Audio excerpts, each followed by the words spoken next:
Hello, everyone. Thank you so much for tuning in. My name is Cindy Lucio. I am with the ELAC Career and Job Services team, and we are doing Career Cafe interviews. And for today, we're going to be speaking with Tony Booker.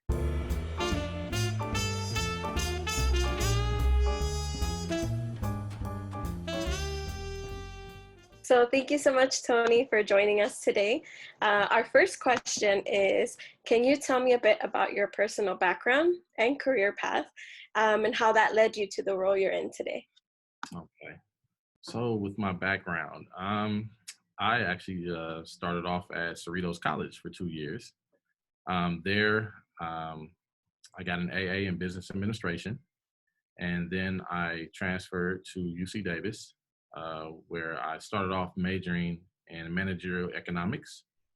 It was at that time I was also playing basketball there that I started working with some youth in the area, and I had always done so for a long time, and I was kind of fighting that calling. I come from a line of educators, from my grandmother to my mother, who was a retired teacher for 40 years, and my sister is a current school psychologist. So I was fighting it. It was in my blood. So it ended up pulling me in, and so I changed my major from managerial econ, and that became my minor. And then I changed my major to sociology, and I had a social services emphasis, and then another minor in African American studies. And then from there, um, I decided I wanted to work with students with special needs. So I started off with an internship in Davis. I worked with developmentally disabled adults from 18 to 60. And then when I graduated, I was waiting for my degree to post. So I worked at my neighborhood school, which was Henry Clay at the time. And I was a special ed assistant, and I worked in the classroom for emotionally disturbed students. And then from there, I taught at a non-public school, which is basically our students with more severe behavioral needs that find themselves being kicked out of their school district. So that first year teaching, I had kids from every local school district you can think of, from all different types of background. And so I did that for a year, and then I found myself coming over to Ella Unified, where my first teaching assignment was at Banning High School in Wilmington. And I spent 5 years there, and taught SDC, I taught resource, and every subject you can think of outside of English. I did math, I did science, I did health, econ, history, taught it all. So that's a little bit of my background. Awesome. Thank you so much. So for our next question, we have, what skills do you think are most important for someone interested in a job like yours? What would you say are some of your biggest challenges that you face day to day? Okay. I think the most important skill set you should have is definitely just people skills. Being able to talk to people, being able to listen and understand. Need to have empathy and sympathy, because we're dealing with what we call them our clients. You know, our children, their parents, they're our stakeholders, they're our clients. That's who we work for. So and patience more than anything. In my position in particular, I'm what we call an operations coordinator. So I deal with everything outside of instruction at this point in my career. So from athletics to like field trips to if there's behavior issues on campus, if there's bullying, I come out on campus and try to help mediate and deal with those things. Safety concerns on campus. I'm the liaison between us and school police. So I work hand in hand with our school police department.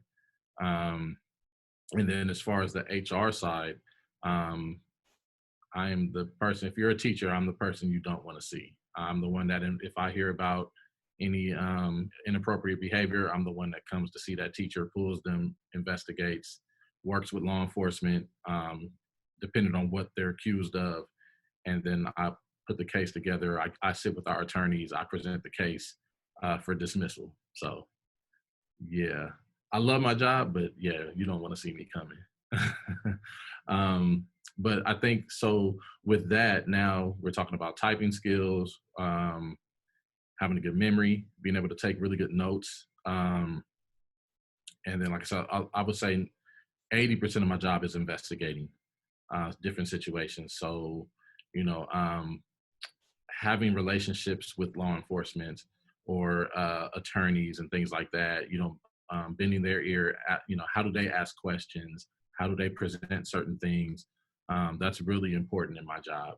And then being able to do it from kindergarten on up to adults, even preschoolers. So I've had in situations where I've had to draw pictures for kids when I interview them, to the all the way up to, I had to really like drill an adult and really get to the bottom of a situation. So you have to really balance those things and really know your audience and who you're speaking to. Um, I would say the hardest part of my job um, is I work in a very unique area of LA. Um, our local district is split into six, and I work in local district West. So West covers from Topanga as far south as Washington High School.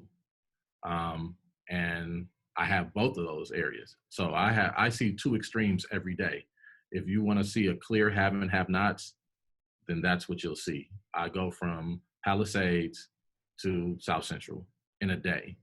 And I think that's the difficult task. It's going out to those areas and being underestimated based upon how you look. And so you just have to be prepared for that. And I think that's in any field. You're going to be underestimated. You're going to be stereotyped. There's going to be a stigma attached to you. So when I go to those areas, unfortunately, it's an old term that we grew up with. You have to know how to code switch and speak the lingo of that area. So you need to be prepared to do that. And I think the misconception is if you do that, you're considered a sellout. You're not. It's called surviving. It's called keeping your job, and you have to be able to relate to, like I said, all of your audiences. So I may address one family one way and during the day, and address another family a completely different way. It's what they need at the time. So I think that's the most difficult part of the job, and then that's where the patience comes back in again, because you get backhanded insults. You get, those type of comments. So, I mean, I can share stories. I don't know if you want to hear them or not, but but I'll share one. So, like my first day on the job, I go to a school in Westwood. I'm dealing with a situation where a student was being bullied, and the student that was being bullied was not the most popular kid in the class in the school, and neither were their parents. So, of course, you had 400 some odd, parents and students that were against this one child, and the whole school basically ended up bullying this little girl. And so when I was there, one of the parents asked me, "Well, what are you here for? Are you security?" And that's always the question. I'm 6'5". So that's the first question I get. Are you security? No, sir, I'm not security. So I'm an administrator for the district. I'm here to do an investigation and support all the students here. Well, what did you do? Where'd you go to school? Well, that's where I went to school. Um, and what'd you study? Well, I studied business. Oh, okay. So, you know, gives me the whole rundown of this and that. And I'm answering the questions. And then he says, "Wow, you know a lot for your position. Shouldn't you be doing more with yourself?" So those are the kind of comments that I'm talking about. It's like, wait a minute, you should be doing more, but at the same time, I'm here for you. So wow. So those are the things you just have to be, you have to be concerned about. Don't let it stop you. I just let it run off my back like a duck in water. You're gonna get those things. Like I said, people are gonna underestimate you, but at the end of the day, you're the one that has to get up and look at yourself in the mirror. And as long as you're happy with what you're doing and you're contributing to society, that's all that matters. Because I know every day I help somebody where I know this guy goes back to his big $1 million home and doesn't help anyone. I can live with that. Awesome. Our next question is, what do you enjoy most about the work you do? What are you most excited about right now? So I think what I enjoy the most, we have 160 schools in my local district, and then I support 40 of those 160. So I love the diversity of the group of schools I have, and I love getting out in the field and being able to go from school to school and see different populations, different kids, different teachers, administrators, because at some point in the year I'm going to see all 40 multiple times, and I get to see from 40 different school sites how things are done, which actually, it adds to my toolbox and makes me a better leader, a better person. Um, that is what I'm, even though it's scary, that's what I'm most looking forward to this school year, because it's the new norm. So now I get to see how some of these other administrators are going to run their schools.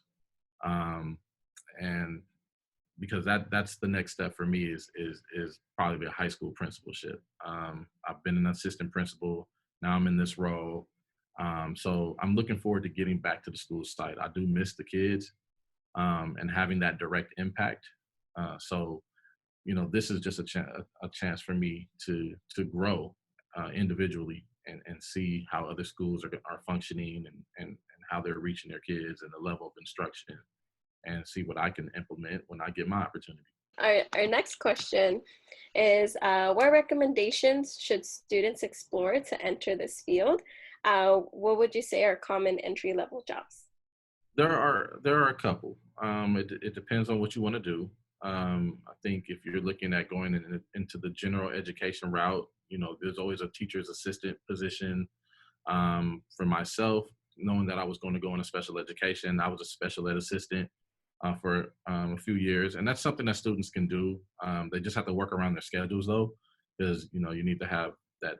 Your days freed up for that, and you might have to take courses at night. But it's really good experience.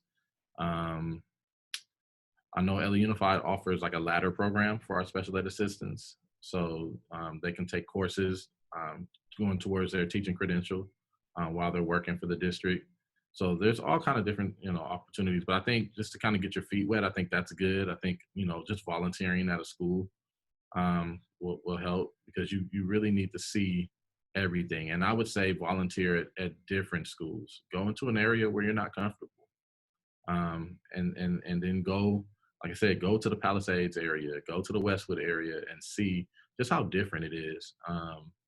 And so, for me, I look at, I would go to the most challenging area, because if you can survive there, you can teach anywhere. You can teach anybody's kids if you can teach in specific areas. So um, I think that's the best thing to do. I know I'm promoting LA Unified, but I know we also have a district intern program. So once you get your degree, you can get your credential for free. It's a 3-year program, and then you also get salary points that will help you boost your salary while you're going through the program. So there's ways of doing this, and it's cost effective, and you're helping kids. So, and you're eligible for grants and loan forgiveness. So not a bad thing.